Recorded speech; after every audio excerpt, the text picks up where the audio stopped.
Namaste, myself Dr. K.K. Chaudhary, Faculty of Education and Methodology, Jyoti Vidyapeeth Women University, Jaipur. Subject Animal Diversity, and today we will discuss about the reproduction. Reproduction in sponges या reproduction in cycone. Cycone has two types of reproduction, namely asexual reproduction and sexual reproduction. We will discuss both of these one by one, and the first, that is the asexual reproduction. The sponges shows asexual reproduction by the following methods. कि दो methods हैं, उनके through sponges के अंदर asexual reproduction होती है. First है by budding और सेकंड है by regeneration. I have already told you that the regeneration power is very high in case of the sponges. The first हम डिस्कस करेंगे budding. The body of cycone is highly branched. ठीक, बहुत सारी branches होती हैं. When the conditions are favorable, small projection arise from the basal region of the adult sponge.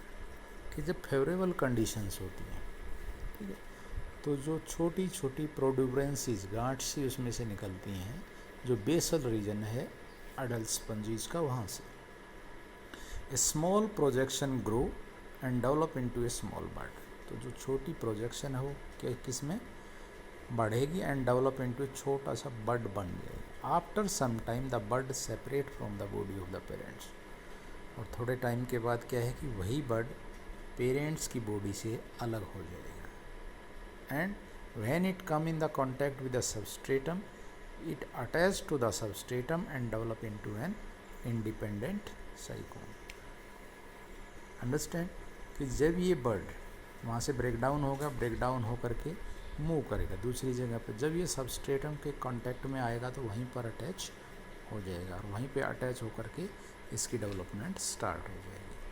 ठीक है, तो ये है बडिंग में कि जो बॉडी है साइकोन की वो ब्रांच्ड है, और जब फेवरेबल कंडीशन होगी तो छोटी सी प्रोजेक्शन अराइज होगी बेसल रीजन के अंदर, और वही प्रोजेक्शन फिर आगे जा कर के बड में कन्वर्ट हो जाएगी. और बड आफ्टर सम टाइम जो मेन बॉडी है उससे डिटैच हो जाएगा, और डिटैच होने अलग होने के बाद जब वो सबस्ट्रेटम के कांटेक्ट में आएगा तो वहीं पर वो उससे अटैच होकर के फर्दर डेवलपमेंट स्टार्ट कर देगा.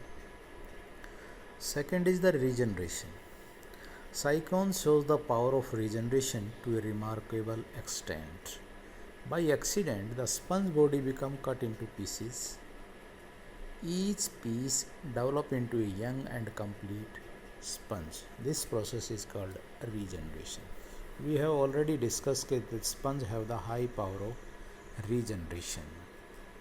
कि रीजनरेशन पावर बहुत ज़्यादा होती है स्पंज की. बाई एक्सीडेंट अगर स्पंज को हम पीसीज के अंदर काट दें तो every piece develop into a young and the complete sponge बन जाएगा. ठीक है, यहाँ तक भी कहते हैं कि अगर स्पंज को आप कपड़े में से भी छान दो तो हर पार्ट से नया स्पंज बन सकता है. इतनी हाई पावर होती है रीजनरेशन की. तो इस प्रोसेस को हम क्या कहते हैं, रीजनरेशन. तो these are the two methods of asexual reproduction, okay? Budding and second is the regeneration. Okay? And in the next, this is all about the asexual reproduction in the sponges. This session is powered by digital version 2.0 Jyoti Vidyapeeth Women University Jaipur. Hope you understand the topic. If you have any query, please mention in the comment box. I will resolve it. Thank you very much.